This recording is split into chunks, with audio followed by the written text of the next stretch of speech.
অদম্য নারীর তাহুরা হেঁটে হেঁটে স্বপ্নের পথে কি এক ইশারা যেন মনে রেখে একা একা শহরের পথ থেকে পথে জীবনানন্দের কবিতার মতো পথ হাঁটছেন 25 বছর বয়সী এক অদম্য নারী। কখনো কখনো পা তার ফুলে ফেপে একাকার, তবুও অবিরাম পথ চলা। ভোর থেকে নিশীথের আধার। বলছি চট্টগ্রামের বাঁশখালী গন্ডামারা ইউনিয়নের বাসিন্দা প্রবীণ শিক্ষক রশিদ আহমেদ ও গৃহিণী তৈয়বা খাতুনের মেয়ে তাহুরা সুলতানা রেখার কথা। প্রকৃতির অপার মুগ্ধতার প্রেমে পড়ে তিনি ট্রেকিং করেছেন দেশ বিদেশের সহজ থেকে কঠিনতম পাহাড়ি পথ। এসব পথই যেন তার স্বপ্নের পথ। তাই সেই স্বপ্নের জেরেই এবার নিয়েছেন ব্যতিক্রমী উদ্যোগ। টেকনাফের শাহপরী দ্বীপের 0 পয়েন্ট থেকে দেশের উত্তরের সীমান্তবর্তী জেলা পঞ্চগড়ের তেতুলিয়া প্রায় 914 থেকে 920 কিলোমিটার রাস্তা হেঁটে পাড়ি দিচ্ছেন তিনি। কিন্তু আধুনিক যুগে উন্নত ট্রান্সপোর্ট ব্যবস্থা থাকতেও কেন এমন হাস্যকর উদ্যোগ? আর এভাবে কেনই বা এমন স্বপ্ন পূরণ করতে চান তিনি? এসব প্রশ্নের উত্তর জানাতে তিনি সাক্ষাৎকারে বলেন, একজন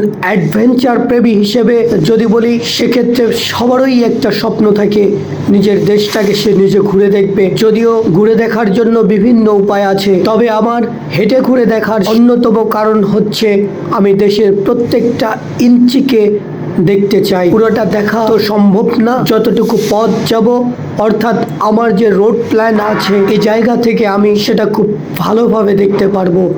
যদিও আমি একজন মেয়ে হিসেবে আমার জন্য এটা খুব চ্যালেঞ্জিং একটা বিষয়, তবে চ্যালেঞ্জটা আমাকে খুব তৃপ্তি দিচ্ছে, কারণ এই চ্যালেঞ্জ আমি না পূরণ করলে পরবর্তী সময় অন্যরা হয়তো স্টেপ নেবে, কিন্তু আরো অনেক দেরি হয়ে যাবে। সুতরাং আমি যদি একা হেঁটে এই স্টেপটা নিতে পারি, এটা যেন আমাকে তৃপ্তি দেবে। তেমনি এটা দেখে সামনে আরো মেয়েরা এগিয়ে আসার শক্তি পাবে। নারীদের সমাজে সাহস নিয়ে টিকে থাকতে মাঝে মাঝে দুঃসাহস দেখাতে হয়, হয়তো এই দুঃসাহসই নারীদের সম্মান নিয়ে পৃথিবীতে টিকে থাকতে সাহায্য করবে। যদিও আমার যাত্রার মূল উদ্দেশ্যটা হচ্ছে ভ্রমণ, তবে অন্যতম উদ্দেশ্য হচ্ছে হাঁটার জন্য মানুষকে উৎসাহ দেওয়া। যোগ করে তিনি আরো বলেন, promote positivity, work for healthy life.